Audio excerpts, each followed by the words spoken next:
friends. So I am back to read our story. Just a reminder, the title of our story is Judy Moody Saves the World. And this was written by Megan McDonald and illustrated by Peter H. Reynolds. Excuse me. And remember, we talked about this book story is actually a chapter pulled from a bigger novel. So if you really enjoyed it, we actually have copies here at school that you can read and borrow and check out the whole story. Okay. Batty for banana peels. Science, everybody, said Mr. Todd. Let's continue our discussion of the environment. Rainforests everywhere are being cut down. When you take medicine or bounce a ball or pop a balloon, you're using something that came from the rainforest. And right here at home, malls are replacing trees, animals are disappearing, and we're running out of places to put all our trash. Today, let's come up with ways we can help save the earth. Sometimes it's good to start small.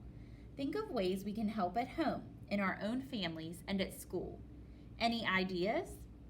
Don't leave lights on, said Haley. Recycle your homework, said Frank. And cans and bottles and stuff, said Leo. Turn garbage into dirt, said Rocky. Yes, said Mr. Todd, that's called composting. Judy raised her hand, knocking her note to the floor. Plant trees.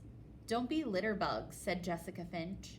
I wasn't littering, said Judy, picking up the note. She crossed out the Finch in Jessica's name and changed it to Jessica Fink. Sheesh. Sometimes Jessica Fink Finch gave her the jitterbugs.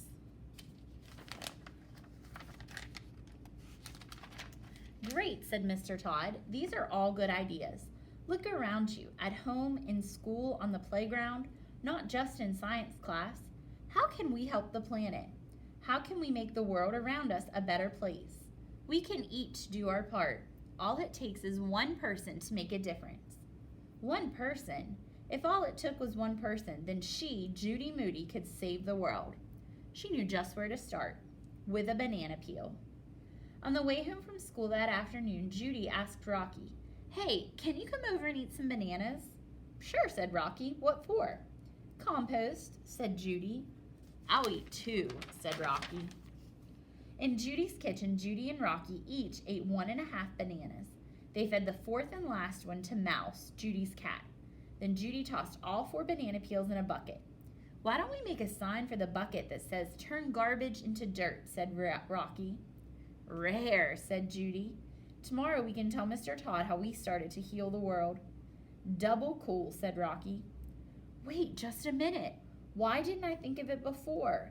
Heal the world. That's it. What's it? My Band-Aid for the Crazy Strips contest. You'll see. Judy ran upstairs and came back with markers and some paper. At the kitchen table, Rocky made a sign for the compost bucket while Judy drew a picture of Earth with a Band-Aid on it. She wrote Heal the World under the globe in her best, not in cursive letters. Then she drew banana peels all around the world. Stink came into the kitchen. What are you drawing? He asked Judy. Banana peels, said Judy. For the Crazy Strip contest, Rocky said. And you thought bats were weird, said Stink. Bats aren't half as crazy as banana peels. He looked at the empty bowl on the table. Hey, who ate the last banana? Mouse, said Judy. Judy and Rocky fell on the floor laughing. No way, said Stink. Look at her whiskers, said Judy. Stink got down on the floor face to face with the cat. Gross! Mouse has banana smush on her whiskers. Told you, said Judy. I'm telling Mom you ate all the bananas, said Stink, and you fed one to Mouse. Tell her it's all in the name of science, said Judy. You'll see. From now on, there are going to be a few changes around here. We're making compost, said Rocky. See? It takes like 100 years to turn garbage into dirt, said Stink. Stink, you're going to be dirt unless you make like a tree and leave us alone. A Mr. Rubbish mood. So this is the next chapter. This is actually a couple chapters. It was still dark out when Judy woke up early the next morning. She found her flashlight and notebook. Then she tiptoed downstairs to the kitchen and started to save the world. She hoped she could save the world before breakfast. Judy wondered if other people making the world a better place had to do it quietly and in the dark so their parents wouldn't wake up. She, Judy Moody, was in a Mr. Rubbish mood. Mr. Rubbish was the good garbage gremlin in Stink's comic book, who built his house out of french fry cartons and pop bottles. He recycled everything, even lollipop sticks, and he never used anything from the rainforest. Things that come from the rainforest. That would be a good start. Rubber came from the rainforest, and chocolate and spices and things like perfume, even chewing gum. Judy collected stuff from around the house and piled it on the kitchen table. Chocolate bars, brownie mix, vanilla ice cream, her dad's coffee beans, the rubber toilet plunger, gum from Stink's gumball machine, her mom's lipstick from the bottom of her purse. She was so busy saving the rainforest that she didn't hear her family come into the kitchen. "What in the world?" Mom said. "Judy, why are you in the dark?" Dad asked, turning on the lights. "Hey, my gumball machine," Stink said. Judy held out her arms to block the way. "We're not going to use this stuff anymore. It's all from the rainforest," she told them. "Says who?" asked Stink. "Says Mr. Rubbish and Mr. Todd. They cut down way too many trees to go coffee, and it gives us makeup and chewing gum. Mr. Todd says the earth is our home. We have to take action to save it. We don't need all this stuff." "I need gum," yelled Stink. "Give me back my gum." "Stink, don't yell. Haven't you ever heard of noise pollution?" "Oh, is my coffee in there?" Dad asked, rubbing his hair. "Judy, is that ice cream? It's dripping all over the sink." Mom carried the leaky carton over to the sink. Zzz. Judy made the sound of a chainsaw cutting down trees. "She's batty," Stink said. Dad put the brownie mix back in the cupboard. Mom took the toilet plunger off the kitchen table and headed for the bathroom. Time for Plan B. Project RECYCLE. She, Judy Moody, would show her family just how much they hurt the planet. Every time someone threw something away, she would write it down. She got her notebook and looked in the trash can. She wrote down 1 orange juice can, 1 inside of a peanut butter jar lid, 1 plastic bread bag, 4 broken eggshells, smelly wet coffee grounds, 3 paper muffin holders, 2 smushed juice boxes and straws, half a bowl of oatmeal. "Stink, you shouldn't throw gooey old oatmeal in the trash," Judy said. "Dad, tell her to quit spying on me." "I'm a garbage detective," said Judy. "Garbologist to you.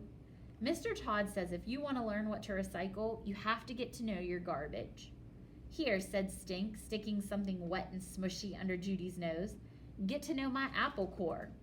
"Hardy har har," said Judy. "Hasn't anyone in this family ever heard of the 3 R's? "The 3 R's?" asked Dad. "Reuse, recycle." "What's the 3rd one?" asked Stink. "Refuse to talk to little brothers until they quit throwing stuff away." "Mom, I'm not going to stop throwing stuff away just because Judy's having a trash attack." "Look at all this stuff we throw away," Judy said. "Did you know that one person throws away more than 8 pounds of garbage a day?" "We recycle all our glass and cans," said Mom. "And newspapers," Dad said. "But what about this?" said Judy, picking a plastic bag out of the trash. "This bread bag could be a purse or carry a library book." "What's so great about eggshells?" asked Stink, "and smelly old ground up coffee?" "You can use them to feed plants or make compost." Just then something in the trash caught her eye. A pile of popsicle sticks? Judy pulled it out. "Hey, my Laura Ingalls Wilder log cabin I made in 2nd grade." "Looks like a glue museum to me," said Stink. "I'm sorry, Judy," Mom said. "I should have asked first, but we can't save everything, honey." "Recycle it," said Stink. "You could use it for kindling to start a fire, or break it down into toothpicks." "Not funny, Stink." "Judy, you're not even ready for school yet. Let's talk about this later," said Dad. "It's time to get dressed." It was no use. Nobody listened to her. Judy trudged upstairs, feeling like a sloth without a tree. So that means she's not feeling very happy. "I won't wear lipstick today if it'll make you feel better," Mom called up the stairs. "And I'll only drink half a cup of coffee," Dad said. But Judy could hardly hear him over the grinding of the rainforest coffee beans. Her family sure knew how to ruin a perfectly good Mr. Rubbish mood. She put on her jeans and her spotted owl t-shirt And to save water, she didn't brush her teeth. She clomped downstairs in a mad at your whole family mood. Here's your lunch, said Mom. Mom, it's in a paper bag. What's wrong with that? Stink asked. Don't you get it? Said Judy. They cut down trees to make paper bags.